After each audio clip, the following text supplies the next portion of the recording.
الدين رأس المال فاستمسك به فضياعه من أعظم الخسران. بسم الله والحمد لله والصلاة والسلام على رسول الله وعلى آله وأصحابه أجمعين وبعد. Pastaj mes dy sejdave thot Rabbi ighfirli, o Allah më fal mua.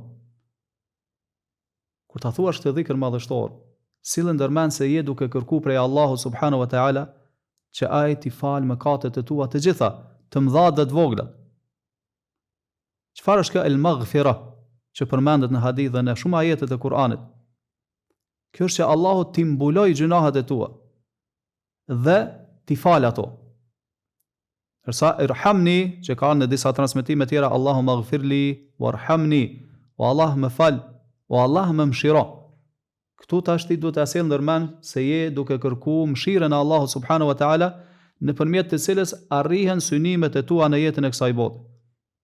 Do thot, nëpërmjet faljes së gjunaheve, largohen gjërat prej të cilave ti frikohesh, ndërsa nëpërmjet kërkimit të mshirës së Allahut subhanahu wa taala, arrihen gjërat që ti i synon dhe i lakmon në jetën e kësaj bote.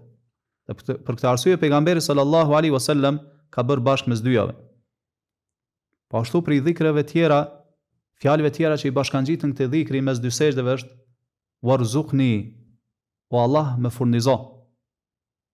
Rizku, furnizimi, është çdo gjë me anë të cilit njeriu e mban trupin e tij dhe e mban të qëndruar me fenë e tij.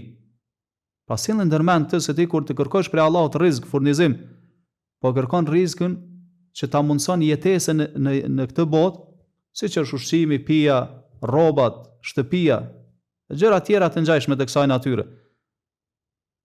Po ashtu kërkon gjëra prej Allahut subhanahu wa taala me anë të cilave ti e ke fenë e qëndrueshme.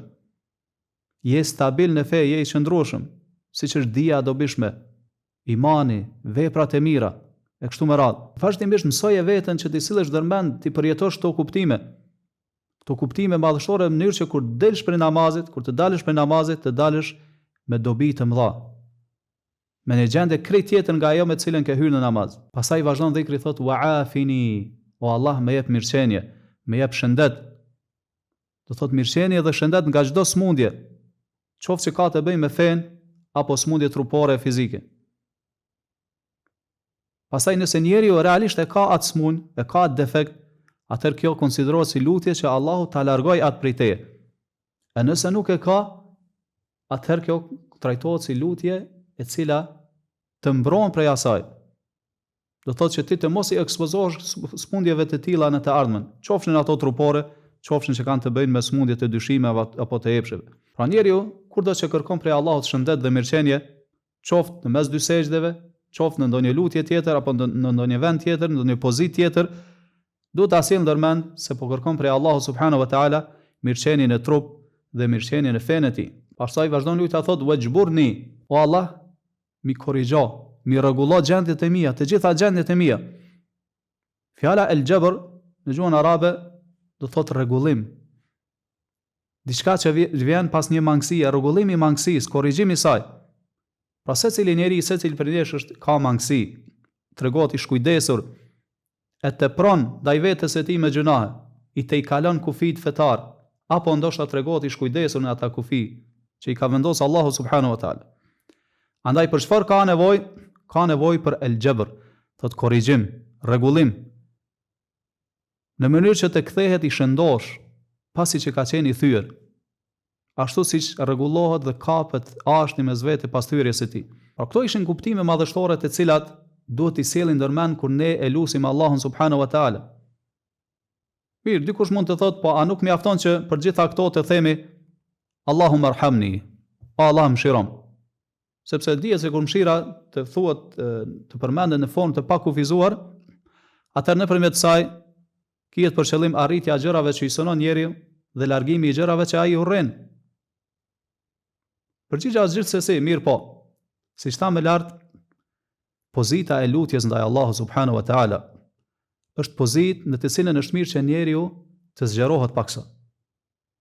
Mirë po, aq sa ka ardhur në sunet, jo të zgjerohet me lutje të cilat zakonisht bëhen në formë të rimuar dhe pastaj ndoshta edhe nuk kanë ndonjë kuptim të saktuar apo kuptimet nuk janë të sakta nga aspekti fetar. Mirë, për çfarë arsye është e lehtëshme që gjatë lutjeve tona ne të zgjerohemi paksa dhe të kërkojmë më shumë prej Allahut subhanahu wa taala. E para, sepse lutja është adhurim ndaj Allahut subhanahu wa taala. Madje është vetë adhurimi. Dhe sa më shumë që ti i shton lutjet, do të thotë shtohet edhe adhurimi yt ndaj Allahut subhanahu wa taala dhe do të shtohen të mirat. Pastaj e dyta është se lutja është bisedë me Allahun subhanahu wa taala. Dhe gjëja më e dashur për besimtarin është Allahu subhanahu wa taala. Dhe padyshim që kur njeriu besimtar i shpeshton bisedat e tij me të dashurin e tij, pra me Allahun subhanahu wa taala, kjo ja shton edhe më shumë dashurinë ndaj tij azza wa jall. E treta është që njeriu t'i sjell ndërmend gjunahet e tij në mënyrë të detajuar, sepse gjunahet janë të lloj-llojshme që i kryen njeriu. Andaj kur njeriu e shton lutjen e tij, i shton fjalit gjatë lutjes së tij, padyshim që do t'i sjell ndërmend më shumë gjunahet që i ka bërë në të kaluar. Pra siç than pejgamberi sallallahu alaihi wasallam gjatë lutjes thoshte Allahumma ighfir li dhanbi kullah, fillimisht pra mënyrë të përgjithshme thoshte Allah më fal të gjitha gjunahet.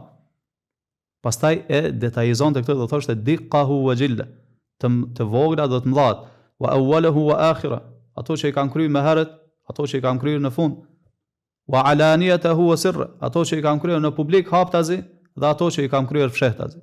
Wallahu a'lam, sallallahu wa sallama ala nabina Muhammad wa ala alihi wa ashabihi ajma'in.